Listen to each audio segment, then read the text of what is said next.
अस्सलाम वालेकुम दोस्तों। मेरी समझ में नहीं आता है कि मालेगांव शहर के जो न्यूज़ चैनल वाले हैं, जो मीडिया वाले हैं, जो यूट्यूबर हजरात हैं, आखिर वो सच बोलने से इतना डरते क्यों हैं। इस वक्त हमारे शहर में जो है जमीयतुल उलमा के ताल्लुक़ से अलग अलग बातें की जा रही है और ये कहा जा रहा है कि जमीयत को चंदा नहीं देना चाहिए और इसके लिए अलग अलग लोग अलग अलग तरीके से अपना ख़यालात पेश कर रहे हैं। तो मैंने चाहा कि चलो कुछ सच्चाइयाँ बताते हैं जो मेरी नज़र में सच है। तो सबसे पहले तो ये कहा जा रहा है कि जमीयत को चंदा इसलिए ना दें कि क्योंकि वो मज़दूरों की हिमायत में नहीं बोलती है।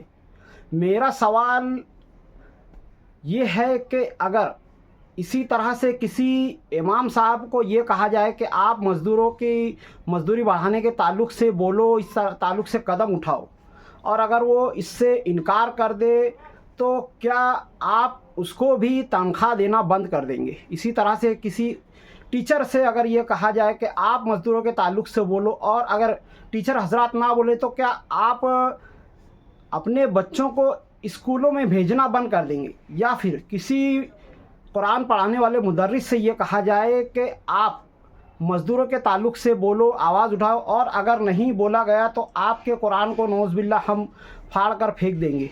इस तरह की अलग अलग तरीके से आप लोग कदम उठाने वाली जो सोच है उसको मैं समझता हूँ कि दूर होना चाहिए।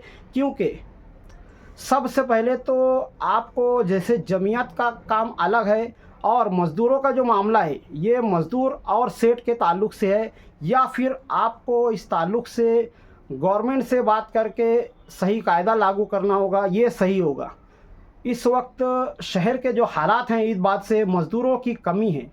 बहुत सही मौका है कि इस वक्त सेठ हजरात से मीटिंगें वगैरह ले करके मज़दूरी बढ़ाने के ताल्लुक़ से बातें की जाए, और इसकी बजाय अगर दूसरी तरफ बातें की जा रही हो या जमीयत पर उंगली उठाई जा रहा हो तो ये चीज़ सही नहीं है। जमीयत अगर मज़दूर हजरात की हिमायत में नहीं बोल रही है तो इसका मतलब वो इसके ख़िलाफ़ है, ऐसा बिल्कुल भी नहीं है। इसी तरह से अगर जमीयतुल उलमा के ताल्लुक़ से अगर कोई हिसाब मांगे कि आपको जो चंदा वगैरह दिया जाता है उसका हिसाब दे, तो दो और दो की तरह ये बात अच्छी तरह से साफ़ है कि देखा ये जाएगा कि जिससे हिसाब मांगा जा रहा है उसका माजी क्या है, यानी पिछले दिनों उसने क्या क्या किया है, और इसी तरह से जो उससे हिसाब मांग रहा है उसका माजी क्या है। यहाँ पर तो ये हो रहा है कि अगर जमीयत से हिसाब मांगा जा रहा है तो सारी दुनिया जानती है, सारा हिंदुस्तान जानता है कि आज़ादी से पहले से लेकर अब तक मुसलमानों का कोई सच्चा हमदर्द है।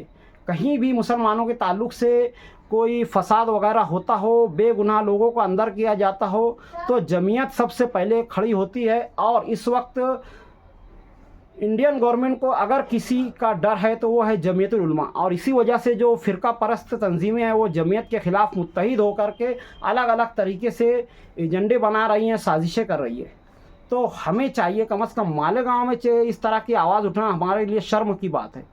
और इसी तरह से जो उसका हिसाब मांग रहे हैं उनके ताल्लुक़ से तो मैं समझता हूँ शहर का बच्चा वाकिफ़ है कि उनका माजी क्या था, उन्होंने माजी में कितने कैसे कैसे काम किए हैं, ये सब मुझको बताने की ज़रूरत नहीं है। तो मेरा मानना तो ये है कि जमीयत मज़दूरों की हिमायत में है, पर इस ताल्लुक़ से बाकायदा एलानिया बोलना जमीयत के ताल्लुक़ से मैं समझता हूँ मुनासिब नहीं होगा, क्योंकि वो अलग लाइन से काम कर रही है।